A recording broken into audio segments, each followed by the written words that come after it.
ठरलं. तर मग या मालिकेच्या आजच्या भागामध्ये सायली प्रियाला रागातच म्हणते, बस झालं. हा तुझं प्रिया, आता या घराची शांतता मी अजिबात तुला भंग करू देणार नाही, कारण या घराशी तुझा असलेला संबंध आजपासून संपला, ते पण अगदी कायमचा, असं म्हणून सायली आता चांगलीच सुनावते आणि निघायचं असं म्हणते. त्यावेळी प्रिया म्हणते, नाही, मी नाही कुठे जाणार. तेव्हा इथे आपल्याला आता सायलीच रौद्र रूप पाहायला मिळतं, कारण प्रिया आता बाहेर जातच नसते. ते पाहून सायली जोरातच तिचा हात पकडते आणि अगदी तिला बाहेरच काढते. प्रिया तर धक्क्याने सायलीकडे बघते, कारण सायलीला असं चिडताना पहिल्यांदाच पाहिलेलं असतं. मग अश्विनचा सुद्धा राग अनावर होतो आणि तो सायलीला म्हणतो, सायली, तू हे बरोबर करत नाहीस, हा विसरू नको. तू हे तन्वीत सुद्धा घर आहे.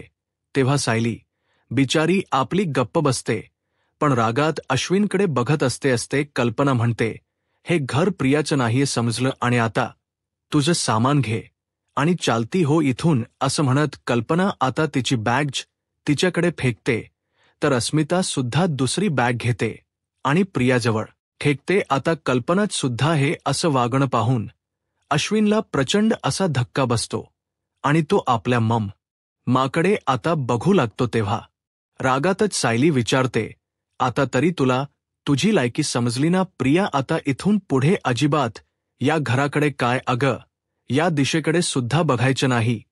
तेव्हा आता प्रियाला प्रचंड असा धक्का बसलेला असतो आणि मग अश्विन म्हणतो, बघ तन्वी, मी तुला म्हटलो होतो ना, अजिबात आपण इथे यायला नको म्हणून. तेव्हा प्रिया रडण्याची नाटकं सुरू करते आणि म्हणते, तेव्हा खरंच मला माहीत नव्हतं रे अश्विन, हे लोक माझ्याबरोबर असं काही वागतील.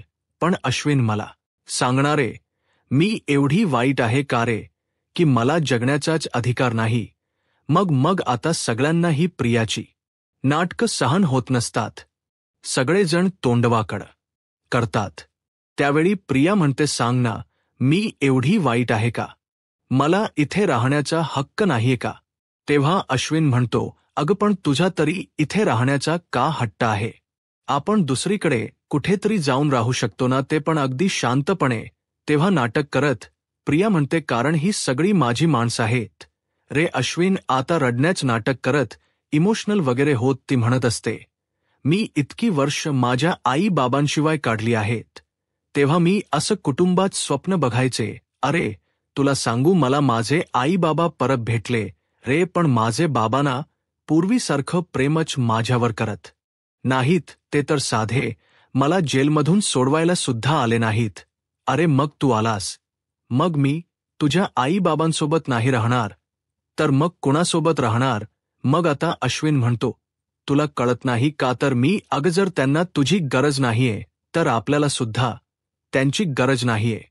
मग प्रिया रागाच्या भरातच म्हणते, अरे आहे गरज अश्विन, अरे खरंच आहे गरज. अरे मला जितकी तुझी गरज आहे ना, तितकीच मला माझ्या प्रेमाच्या माणसांची सुद्धा आहे गरज. असं म्हणून रडण्याच पुन्हा एकदा नाटक करत सगळ्यांची सिंपत्ती मिळवण्याचा प्रयत्न करते आणि म्हणते, मी ना खूप म्हणजे खूप सहन केले. अरे अश्विन, अरे मला फक्त ना आता स्वतःच्या घरात जायचे आणि एवढीच अपेक्षा आहे माझी, फक्त एवढीच अपेक्षा आहे. असं म्हणून ती सतत तोच शब्द बडबडू लागते आणि त्यानंतर चक्कर येण्याच नाटकच करते. तेव्हा सगळेजण तिच्याकडे बघू लागतात. सर्वांना माहीत असतं की ही भामटीन नाटक करतीये म्हणून कोण काहीच रिएक्शन देत नाही किंवा तिच्याजवळ तिच्या मदतीला सुद्धा धावून जात नाही. मात्र प्रिया ही आता एकदमच खाली पडणार. त्याचवेळी अश्विन तिला पकडतो आणि तन्वी, काय होते तुला, काय होते असं काळजीने विचारतो. तेव्हा अर्जुन म्हणतो, घ्या आता झाली हिची नाटक सुरूत. यानंतर तो म्हणतो, मम्मा पाणी द्या ना प्लीज प्लीज. तरीही आता कोणीच जागेवरून हालत नाही. मग त्यावेळी आता तन्वी, अग उठना असं सतत अश्विन काळजीने म्हणत असतो, पण प्रिया काही मूर्ख डोळे उघडत नसते. आता काही वेळानंतर अश्विन पुन्हा एकदा म्हणतो की अगं अस्मिताई दे की पाणी, विमलताई दे की पाणी. त्यानंतर आता सायली म्हणते, अश्विन भाऊजी अहो तिला काहीही झालेलं नाहीये.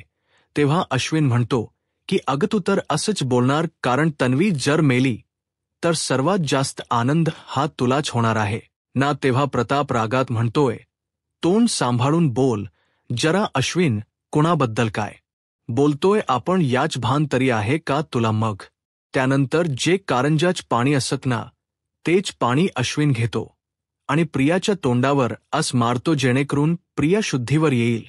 मग ते पाणी मारल्यानंतर थोड्या वेळाने प्रिया लगेचच आता शुद्धीवर येते.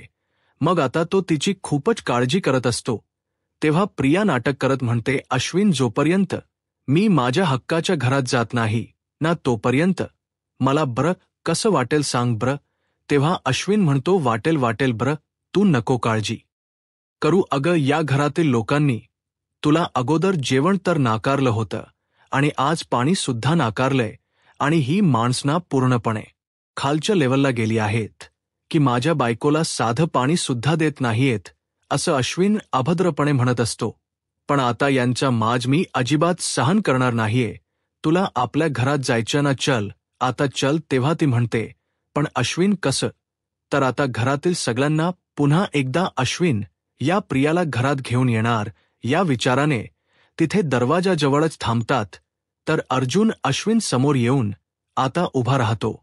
मग आता रागातच अश्विन म्हणतो, दादा तू बाजूला हो. आता हे बघ, माझ्या हातून काहीतरी चुकीचं घडण्याची ना अजिबात वाट बघू नकोस, त्यामुळे तू पटकन बाजूला हो.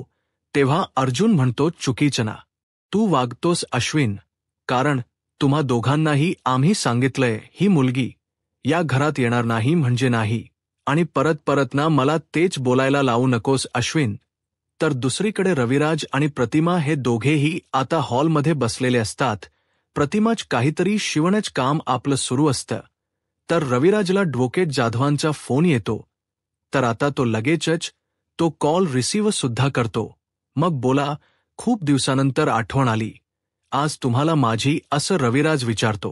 ॲडव्होकेट जाधव आता सांगू लागतात, ची मुलगी ही जेलमधून सुटली आहे, ती कायमची बाहेर आली आहे. असं जेव्हा रविराजला सत्य समजतं तेव्हा मात्र रविराजच्या पायाखालची जमीन सरकते. त्याला प्रचंड असा धक्का बसतो आणि तो विचारतो, काय? मला तर याबद्दल काहीच कल्पना नाहीये. आणि तुम्हाला सांगू ॲडव्होकेट जाधव, तुम्ही सुद्धा या बाबतीत ना मला अजिबात फोन करायला नको होता, कारण आम्ही ना त्या मुलीशी संबंध पूर्णपणे तोडून टाकले आहेत. तर प्रतिमा आता लगेचच रविराजकडे बघत असते. नक्की काय झालं हे तिला समजलेलं नसतं. तेव्हा ती आता पटकन उठते आणि विचारते, काय हो, नक्की काय झाले? रविराजने फोन ठेवल्यानंतर तो प्रतिमाकडे बघतो. तेव्हा रविराज आता म्हणतो, हे बघ, माझ्या एका कलिगचा फोन होता आणि तन्वी ही जेलमधून सुटली असं म्हटल्याबरोबरच आता प्रतिमाला जबरदस्त असा धक्का बसतो. तेव्हा ती आता विचारते, काय? मग आता तो माझं अभिनंदन करत होता, पण किती जणांना सांगू मी की आता ती माझी कोणच नाहीये. मी तिच्याबरोबर असणारे सर्व संबंध तोडून टाकले आहेत. तेव्हा प्रतिमा म्हणते, अहो, अशी कशी सुटली ती? तिला तर 7 वर्षांची शिक्षा झाली आहे ना. तेव्हा अशा गुन्हेगारांना सोडवण्यासाठी असे भरपूर कायदेशीर मार्ग आहेत. आता त्यातला नेमका कोणता तिच्या वकिलांनी वापरलाय ना काय माहीत, आणि ते जाणून घेण्याची सुद्धा इच्छा नाहीये, कारण अशी मुलगी ज्या पद्धतीने आपल्याशी खोट बोलली आहे, एका खुन्याला मदत केली आहे, त्यामुळे मला तिचं तर तोंड बघण्याची सुद्धा अजिबात इच्छा नाहीये. मग आता प्रतिमा शांतपणे म्हणते की आता तर बघावं लागेल ना, कारण जेव्हा ती जेलमध्ये होती तेव्हा आपण तर एकदाही तिला बघायला गेलो नाही, पण आता तीच आपल्या समोर येईल. मग आपण काय करायचं रविराज? आणि काहीही झालं तरी ती आपली मुलगी आहे आणि हे आपण कधीही नाकारू शकत नाही. तेव्हा आता या प्रियाच्या अशा येण्यामुळे ना रविराजला खरंतर धक्का बसलेला असतो आणि त्याला ती भामटी ना आता त्याच्या डोळ्यासमोर सुद्धा नको असते. मग आता ती म्हणते, तन्वीच्या बाबतीत पुढे काय करायचं याचा निर्णय ना आपल्याला आत्ताच घ्यावा लागेल रविराज. तर दुसरीकडे कल्पना अश्विनला म्हणत असते, हे बघ, तुला घरात यायचं ना, मग तू येऊ शकतोस, पण अगोदर शहाणा हो आणि मगच ये घरात. आणि या मुलीला सांग की तिला तिच्या मार्गना पूर्णपणे मोकळा आहे. मग अश्विन रागातच तडातडा बोलू लागतो, मम्मा, अगं आता इथून पुढे तिचा आणि माझा मार्ग वेगळा नाही, तर एकच असणार आहे. हे तुला कळत नाही का ग? मग कुणी काहीच बोलत नाही. त्यावरती अश्विन म्हणतो, नाही कस आहे ना, तुम्हाला कळणारच नाही, कारण तुम्ही सगळे सुभेदारना निर्दयी झाले आहात. निर्दयी तेव. हा प्रताप रागात म्हणतोय, अश्विन जरा ना तोंड सांभाळून बोल. या खोटारड्या मुलीसाठी ना तू आपल्याच माणसांबरोबर भांडण करतोय. तेव्हा आता प्रिया लगेचच सालसूतपणाचा आवा आणण्याचा प्रयत्न करते, जशी काय मिले शहाणे. मग म्हणते की अश्विन, अरे तू माझ्यासाठी कशाला उगीच घरच्यांबरोबर भांडतोस, प्लीज असं नको न करू, असं नको न करू. असं म्हणून त्याला ती समजावण्याचा प्रयत्न करते. तेव्हा अस्मिता आता म्हणते, तन्वी तू गप्पच बसा जरा आता, कारण अगं तू किती नाटकी आहेस ना, हे सर्वात जास्त मलाच माहीत आहे.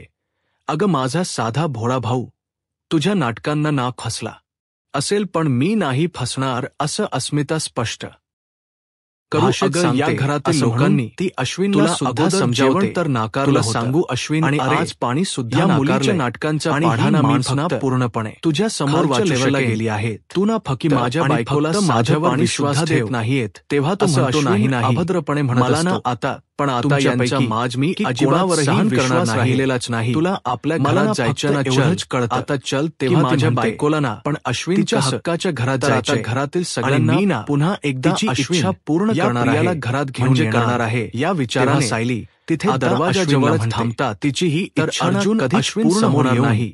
आता अश्विन भाऊजी, कारण आता रागात अश्विन घरतो, दादा तू पोखरणार हो आता हे बघ, माझ्या हातून कुठे जाईल, काहीतरी चुकीचं घडण्याची ना अजिबात रागात आता अश्विन त्यामुळे कर आल्यासारखं करतो बाजूला आणि सायलीला म्हणतो. तेव्हा अर्जुन म्हणतो, तर मध्ये बोलूच नकोस, तू वागतोस कारण तन्वीला घरात घ्यायचं नाही. दोघांनाही आम्ही सांगितलं आहे, ही मुलगी आणि बाकीचे सगळे नाही म्हणजे तुझ्या तालावर नाचता येत परत ना मला तेच बोलायला लावू नकोस. अश्विन तू घरात दुसरीकडे सर्व अधिकार सुद्धा मिळवलेस, दोघेही आता हॉलमध्ये बसलेले असं म्हणून प्रतिमाच काहीतरी सायलीसाठी टाळ्या वाजवत असतं आणि उगाच रविराजला ॲडव्होकेट जाधवांवर काही सुद्धा आरोप करत. आता तो लगेच अर्जुनला तो कॉलविनची ही भाषा करतो, तो उद्धटपणा आणि तिच्यावर असं काही पण आरोप करण्यास तुम्हाला माझी आवडत नाही. रविराज अर्जुनचे डोळे ॲडव्होकेट जाधव रागाने लाल होतात आणि तो म्हणतो, ही जेल मधून सुटली आहे अश्विन, ती कायमची बाहेर आली आहे. आतापर्यंत जेव्हा गप्प रविराजला इथून ते समजतं, कारण माझ्या बायकोशी रविराज बोलायच्या नाहीची जमीन सर बघ, तेव्हा त्याला प्रचंड असा काय करणार काय, आणि तो विचारतो अश्विन मला दाखवत, तर याबद्दल काहीच कल्पना नाही राहतो. आणि तुम्हाला सांगू, ॲडव्होकेट जाधव विचारतो, तुम्ही सुद्धा या बाबतीत ना मला अजिबात फोन करायला नको. तेव्हा आता या दोघा भावांमध्ये त्या मुलीशी संबंध पूर्णपणे तोडून टाकले आहेत. सगळ्यांना प्रतिमा अगदी धोडकीच आता लगेचच. मग रविराजकडे बघत चांगला चाव नक्की काय झालं हे तिला समजलेलं नसतं. हात पकडतो तेव्हा ती आणि पटकन उठते. तुझ्यात हिंमत असेल विचारते काय हो, मार मला मार. झाले. अर्जुन सुद्धा रविराजाच्या भरात आता लगेचच हात उचलणार. तेव्हा सायली म्हणते, अहो असं. तेव्हा रविराज आता अर्जुनला बाजूला घेते. माझ्या एका कलिगचा फोन तुम्ही स्वयंची ठेवा नाही, ही जेलमध्ये तर उगीच नको ते होऊन असं म्हटल्याबरोबरच मग अश्विन प्रतिमाला जबरदस्त नाही असा धक्का बसतो. मस्ती तेव्हा अजून आता विचारलेली काय. मग आता प्रियाची माझं अभिनंदन करत होता आणि उगीच जणांना सांगू दोष देऊ लागतो, आता ती माझी कोणच नाही, तर मी तुझ्या अगदी मनाबरोबर असणारे आणि सर्व संबंध मला दादाने मारलं असतं. तेव्हा प्रतिमा जास्त आनंद अशी तुला झाला असताना ती तिला हे ना मला 7 वर्षांची शिक्षा झाली आहे. अरे दादा, मला गुन्हेगारांना सोडवण्यासाठी या बायको कायदेशीर मार्ग आहे, समाधान होऊ देत असं म्हणून त्यातला नेमका वेड्यासारखा आता वकिलांनी वापरलाय ना काय. प्रियाला सुद्धा आणि ते जाणून घेण्याची आलेलीच नसते, इच्छा नाहीये की आता तोंडाला हात लावते पद, कारण हा सगळा तमाशा, हा सर्व ड्रामा आहे एका खुन्याला मदत बघायचाच असतो. त्यामुळे आणि ती गाला तिचं तर तोंड बघण्याची कोणाला काही कळत नाही, अजिबात इच्छा नाही. तर प्रताप म्हणतो, मग आता प्रतिमा शांतपणे म्हणते, अरे की मला सांग आता लागेल ना, कारण जेव्हा ती जेलमध्ये होती तू मारामारी करणार आहे एकदाही का, तेव्हा तिला बघायला गेलो ना. रागातच प्रतापला म्हणतो, डॅश समोर येईल तर यांच्याच बाजूने काय करायचं रविराज, कारण काहीही तुमच्या मेंदू सुद्धा ती यांच्याकडे गहाण आहे ना. आणि असं हे आपण अभद्र कधीही भाषेत नाकारू अश्विन. शकत नाही रियासाठी. तेव्हा आता या नको ते प्रियाच्या प्रतापला अशा बोलू. येण्यामुळे लागतो. ना रविराजला तेव्हा खरंतर सगळ्यांना धक्का. आता धक्काच बसलेला बसतो. असतो. कारण त्याला ती अश्विन भामटीना प्रियाच्या आता प्रेमामध्ये त्याच्या डोळ्यासमोर एवढा वेळा सुद्धा झालेला नको असतो असतो. की मग आपल्या आता ती वडिलांना म्हणते, तन्वीच्या अगदी नको बाबतीत ते बोलू लागतो. पुढे काय करायचं आणि हे घरात याचा कोणालाही निर्णय ना आवडत नाही. आपल्याला कल्पनाला आत्ताच घ्यावा खूप राग लागेल. येतो. रविराज आणि ती रागाच्या तर भरात दुसरीकडे पुढे येते. कल्पना अश्विनला अश्विन म्हणत असं असते म्हणून ती हे बघ, सनकान तुला त्याच्या घरात यायचं कानाखाली ना मग मारते. तू येऊ तेव्हा शकतोस, पण ती आता अगोदर रागातच शहाणा हो विचारते, आणि मगच काय रे, घरात तू कोणाशी आणि या बोलतो मुलीला सांग याचं भान तरी की आहे तिला का तिच्या तुला? मार्गाने अरे, तू आता पूर्णपणे मोकळा तुझ्या आहे. वडिलांशी मग अगदी अश्विन उद्धटपणे रागातच बोलतोस तडातडा आणि बोलू बोलू लागतो, लागतो, मम्मा "मम्मा, या अगं, आता मुलीसाठी इथून पुढे तिच्या अरे ही आणि मुलगी माझा मार्ग म्हणजे वेगळा ना नाही. आपल्या घराला तर लागलेली एकच वाळवी असणार आहे आहे. वाळवी हे तुला मग आता कळत नाही. प्रिया नाटकी का ग मग करते कुणी काहीच आणि बोलत म्हणते, नाही. आई त्यावरती अगं अश्विन मी म्हणतो, तुझीच "नाही लाडकी कस? तन्वी आहे ना अगं तुम्हाला जिच्यावर कळणारच तू नाही ना खूप म्हणजे कारण खूप तुम्ही प्रेम सगळे करतेस तेव्हा सुभेदारला कल्पनाला निर्दयी अजूनच झाले राग आहात. येतो. निर्दयी कारण ते. प्रियाच्या बोलण्यामध्ये हा सुद्धा प्रताप रागात तिला आता म्हणतोय, नाटकीपणा अश्विन जाणवत जरा ना असतो. तोंड तेव्हा सांभाळून कल्पना बोल. आता गप्पच या राहते. खोटारड्या कारण मुलीसाठी तिला ना आता तू तन्वीच आपल्याच थोबाड माणसांबरोबर पाहण्याची भांडण सुद्धा करतोय. इच्छा राहिलेली तेव्हा नसते. आता प्रिया मग लगेच सायली म्हणते, सालसूतपणाचा अगं, आवा तुझ्या आणण्याचा या प्रयत्न मगरीच्या करते. अश्रूंना जशी आता काय कोणी मिले भुलणार शहाणे. नाहीये. मग आणि म्हणते आता की तुझे अश्विन तमाशे पुरे तू झाले. माझ्यासाठी हा आता कशाला इथं निघायचं उगीच अगोदर घरच्यांबरोबर निघ भांडतोस असं म्हणून सायली. प्लीज असं नको तिला न बाहेर करू. काढू लागते. असं नको न करू आता ती असं तिच्या म्हणून हात पकडते. त्याला ती समजावण्याचा लगेचच प्रयत्न करते. तिला तेव्हा फरफटत फरफटत आपल्या आता गेट म्हणते, बाहेर घेऊन जाणार तू असते. गप्पच बसा जरा. तेव्हा आता अश्विन सायलीला आता अगं तू अडवण्याचा किती नाटकी आहेस खूप ना सारा हे सर्वात प्रयत्न जास्त करतो. मलाच पण माहित सायली आहे. आता अगं माझा ऐकणारीच साधा नसते. भोळा भाऊ पूर्ण कुटुंब तुझ्या नाटकांना ना तिच्या फसला. पाठीमागे असल्यामुळे असेल, पण सायली मी सुद्धा नाही सुद्धा फसणार असं आता अस्मिता अगदी स्पष्ट. आपल्या कुटुंबासाठी प्रियाला घराबाहेर काढण्याचाच निर्णय घेते. मग आता प्रियाला आठवतं की कशा प्रकारे माझ्या मूर्खपणामुळे सायलीला सुद्धा कल्पनाने असंच घराबाहेर काढलं होतं आणि आता ही माझी वेळ आहे. माझ्यावर ही वेळ आली आहे कारण सायली स्वतः मला आता हाताला पकडून अशी घराबाहेर काढतये.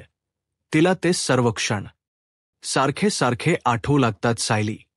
आता जेव्हा प्रियाला फरफटतच बाहेर घेऊन निघालेली असते ना तेव्हा मात्र कल्पना आणि अस्मिता या दोघीही लगेचच प्रियाच्या बगा उचलतात आणि सायलीच्या पाठोपाठ येत असतात. अश्विन रोखण्याचा प्रयत्न करत असतो, पण सायली ऐकत नाही. प्रताप देखील त्यांच्या सोबत असतो आणि विमल ताई देखील. तर प्रिया आता सायलीचा हात सोडण्याचा प्रयत्न करत असते, पण सायली आता अजिबातच ऐकत नसते. अश्विन सुद्धा तन्वीत नवी करत लगेचच तिच्या पाठीमागे येत असतो, पण अश्विनच्याही ही नाईलाज असतो. कारण प्रियाची बाजू त्याने घेतल्यामुळे घरातील सर्वांनी त्याचं म्हणणं आता अगदी स्पष्टपणे नाकारलेलं असतं. आता खाईनली सायली गेटजवळ प्रियाला घेऊन येते आणि लगेचच तिला आता गेट बाहेर म्हणजेच घराच्या बाहेर अन्नपूर्ण निवासाबाहेर अशी दूरच लोटून देते. तेव्हा प्रिया आता खाली पडते आणि तिचा राग अनावर होतो. ती मागे सायलीकडे खूप म्हणजे खूपच रागात बघत असते, पण सायलीला त्याचं काही वाटत नसतं. कारण सायलीच्या बाबतीत सुद्धा हा प्रसंग घडून गेलेला असतो आणि फक्त व फक्त या भामट्या प्रियामुळे सायलीला घराबाहेर जावं लागलेलं असतं. हे सगळं आता तिला आठवत असतं आणि त्याचा आज बदला आज सायलीने घेतलेला असतो आणि तिचा तो बदला पूर्ण झालेला असतो. आणि म्हणूनच सायलीच काळीज अगदी थंड होतं. कारण तिला काहीही झालं ना तरीही या प्रियाला आतमध्ये येऊच द्यायचं नसतं. आता खूप रागात आता प्रिया ही सायलीकडे बघत असते. तिच्या डोळ्यामध्ये सायली विषयीच्या रागाची आग मात्र दिसू लागते. अश्विन लगेच कळवळा करत पुढे जातो आणि तू ब्री आहेस ना तन्वी असं विचारू लागतो. सायली रागातच म्हणते, हे बघ, कायद्याने ना तुझी सुटका केली असेल, पण या घरात येण्याची परवानगी ना मी तुला कधीच देणार नाही, समजलं. असं म्हणून सायली चांगलाच आता तिचा हिसका दाखवते. त्यावेळी आता कल्पना आणि अस्मिता या दोघीही तिच्या बगास तिच्या जवळ अशा फेकून देतात आणि आता सायलीच्या बाबतीत तिला घराबाहेर काढण्यासाठी जेवढे कांड प्रियाने केलेले असतात तिच्यासोबत सुद्धा अगदी तेच घडलेलं असतं आणि म्हणूनच घरातील सगळेजण त्या दोघांना इग्नोर करतात आणि लगेचच तेथून जातात. तर सायली आता घराचा मेन गेट असतो ना तोच आता बंद करून घेते. आता घरातील सगळेजण प्रियाकडे मागे वळून खूप म्हणजे खूप खूप रागात बघतात तर प्रिया सुद्धा आता लगेचच उठते आणि सगळ्यांकडे खूप रागात बघू लागते, स्पेशली सायलीकडे. कारण आता सायलीनेच तिला घराबाहेर काढलेलं असतं.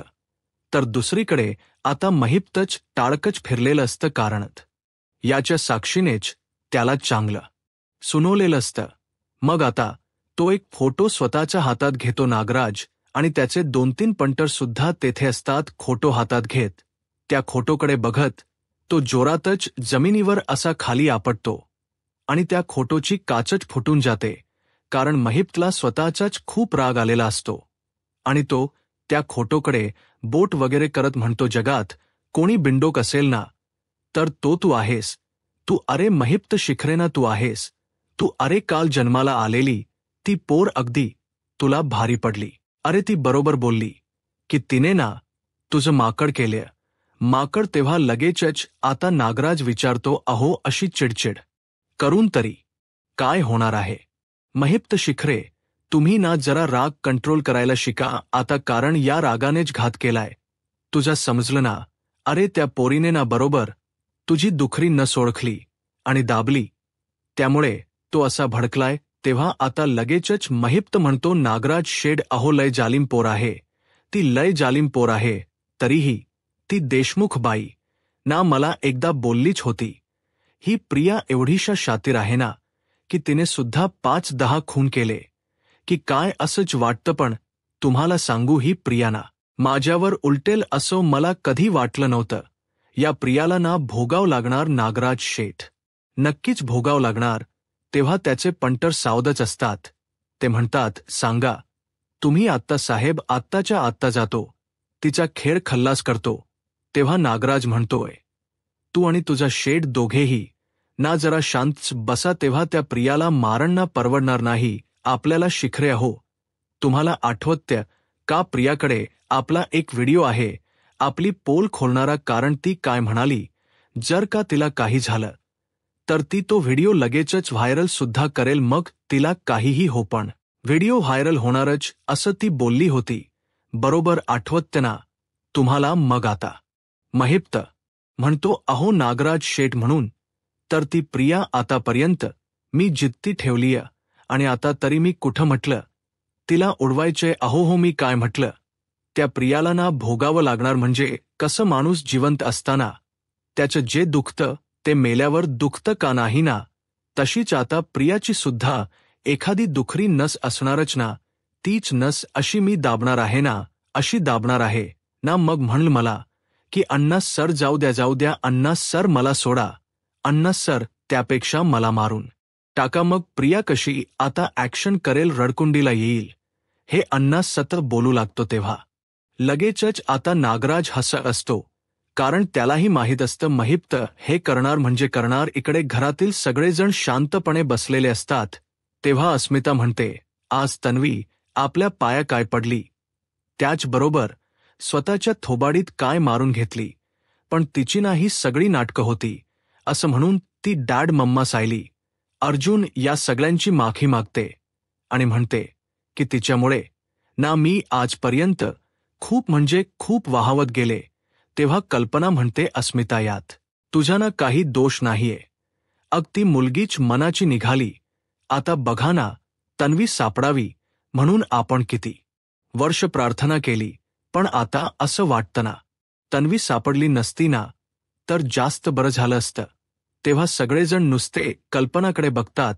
तेव्हा कल्पना म्हणते, हो अहो, हा विचार ना अगोदरच माझ्या मनात आलाय. आता मला सांगा, आता मी सापडल्यामुळे रविराज भाऊजी अन प्रतिमाला तरी कुठे आनंद झालाय, आणि जी मुलगी स्वतःच्या आईच्या तब्येतीची हेळसांड करू शकते तर ती मुलगी सासरच्यांना विष तर नक्कीच देऊ शकते ना, असा विचार कल्पना करते. आणि तिच्याच बोलण्याचा विचार आता खोलवर सायली करू लागते. तर आता मित्रांनो, पुढील भागामध्ये सायली अर्जुनला विचारते, काय हो तुम्ही इथे काय करताय? अर्जुन हाणतो ते बघ. समोर अश्विन आणि प्रियाने आता समोर टेंट बांधलेला असतो आणि त्यामध्ये झोपलेले असतात. सायलीला तिचे ते जुने दिवस आठवतात. अर्जुन म्हणतो, तेव्हा तू माझ्यासोबत होती म्हणून तो खडतर प्रवास सुद्धा गोड वाटत होता. त्यानंतर अर्जुनने आता एका माणसाला बोलावलेलं असतं आणि आयडीवरचा जो फोटो आहे ना तो कॅट करायचा होता असं त्याला सांगतो. स्टडी रूममध्ये हे तिघेही बसलेले असतात, चैतन्य सुद्धा असतो. मग आता तो फोटो कॅट करत असतानाच सायली तिथे कॉफी घेऊन येते. अर्जुन आता खूप घाबरतो. यूट्यूब चॅनलला सबस्क्राईब करा आणि व्हिडिओ लाईक करा. धन्यवाद.